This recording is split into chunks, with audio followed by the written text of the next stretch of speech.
Morning with Farah. Welcome back ATV morning with फरा में खुश आमदीद। और आजकल गर्मियाँ बेहद शदीद हैं। इस मौसम में हम सब देखते हैं कि बाल हमारे गिर रहे होते हैं। आज हमने इसी इशू के हवाले से प्रोग्राम जो है लाइनअप किया ताकि इस पर हमें हेल्प मिल सके, और ख़ास तौर पे जो गंजपन का शिकार लोग हैं उनके लिए क्या क्या ट्रीटमेंट्स और ऑप्शंस मौजूद हैं। हमारी स्टैटिक फिजिशियन हमारे साथ हैं डॉक्टर नदा, उनसे हम जानेंगे। अस्सलाम वालेकुम। वालेकुम अस्सलाम। Good morning. गुड मॉर्निंग, कैसे पहले हैं आप? ठीक ठाक, आप सुनाइए। अल्लाह का शुक्र। सबसे पहले तो ये बताइए कि ये इस मौसम में गिरने वाले जो बाल हैं, ये इसने गिरना ही गिरना होता है या हमें इसके लिए कुछ करने की जरूरत? गिरना होता है, ये वापस पे आ जाता है। अच्छा, तो इसके बारे में परेशान होने की जरूरत नहीं है। परेशानी की बात नहीं है, लेकिन कभी कभी ज़रूरी नहीं है कि सिर्फ मौसम की वजह से गिर रहे हो।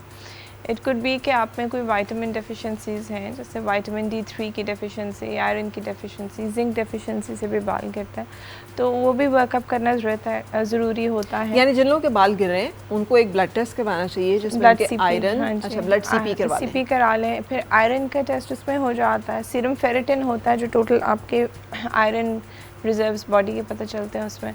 ये अलग से टेस्ट होगा? जी जी। उसके अलावा फेरेटिन के नाम से सीरम फेरेटिन, एक सीरम विटामिन D3 होता है, उसकी कमी से भी बाल बहुत बुरी तरह से गिरते हैं। विटामिन B12 की वजह से भी, और स्पेशली अगर थायराइड का अगर कोई आपको इशू है उससे भी गिरते हैं बाल। ठीक है। सो ओवरऑल भी आपकी सेहत कैसी है, that is also very important.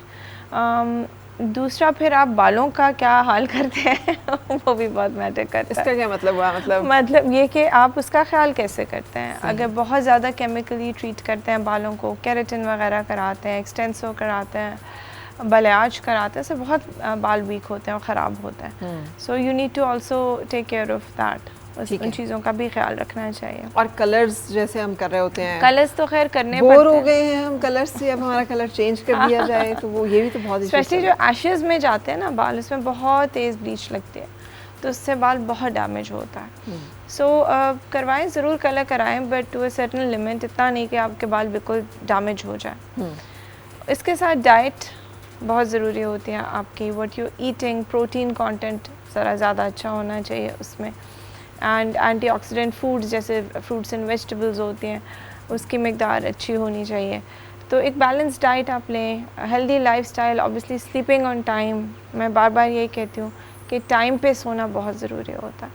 So sleeping on time, getting up on time, आपका लाइफस्टाइल भी बहुत मैटर करता है इस पर। ठीक है। बाकी प्रोसीजर्स हैं बहुत सारे जो हम करते हैं इसके लिए। मेल्स में और फीमेल्स में एक ख़ास चीज़ होती है फीमेल पैटर्न बाल्डनेस और मेल पैटर्न बाल्डनेस, जो जेनेटिक होता है। अच्छा, जेनेटिक का मतलब ये है कि ननियाल या ददियाल में से किसी को भी ये मसला था आपको तो हो सकता है। हाँ, लेकिन बाज़ औक़ात होता ये है कि मैंने देखा है कि लोग कहते नहीं हमारे नाना के बाल भी ठीक हैं, दादा के बाल भी ठीक हैं, किसी ग्रेट ग्रैंड उसमें आ जाता है ना। यानी बाल गिर जाएं तो हम उसे कह सकते हैं हमेशा सेफली कि male pattern baldness. Male pattern नहीं, फीमेल पैटर्न बाल्डनेस फीमेल्स में होती है, मेल पैटर्न बाल्डनेस मेल में होती है। ठीक है। लेकिन अंडरलाइंग कॉज उसकी जेनेटिक होती है। अब अगर उसके ऊपर आपकी डाइट ठीक नहीं है और आपके ये विटामिन डेफिशिएंसीज वगैरह, तो वो फिर एग्रीवेट हो जाती है, ज़्यादा एक्सेसिव हेयर फॉल हो जाती है, आप उनका ख्याल नहीं रखते तो वो एक्सेसिव हो जाती है। ठीक। तो बालों के ट्रीटमेंट्स क्या क्या है अवेलेबल? PRP का तो आपको पता ही है, आपका ब्लड लेते हैं, इंजेक्ट करते हैं ग्रोथ फैक्टर्स। आजकल एक्सोसोम्स आए हुए हैं, वो यूज़ करते हैं। उसके अलावा सिल्फम, एक रेडियो फ्रीक्वेंसी ट्रीटमेंट्स हैं, उनको भी हम यूटिलाइज़ कर रहे हैं आपके स्कैल्प पे।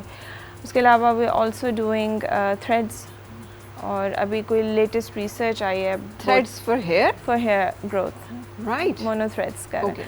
और देन देयर इज़ बोटॉक्स की अभी कोई लेटेस्ट रिसर्च आई है, not the hair botox, texture वाला नहीं, स्कैल्प के लिए।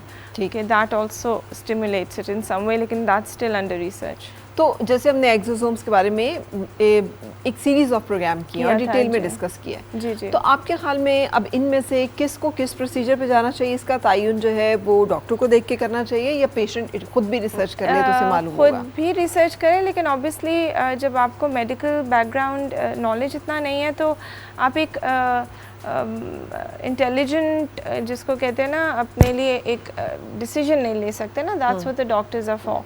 तो एक्सोसोम्स कब यूज़ किए जाएं, कब नहीं किए जाएं, वो डिपेंड करता है। एक तो they're expensive, it's an expensive treatment.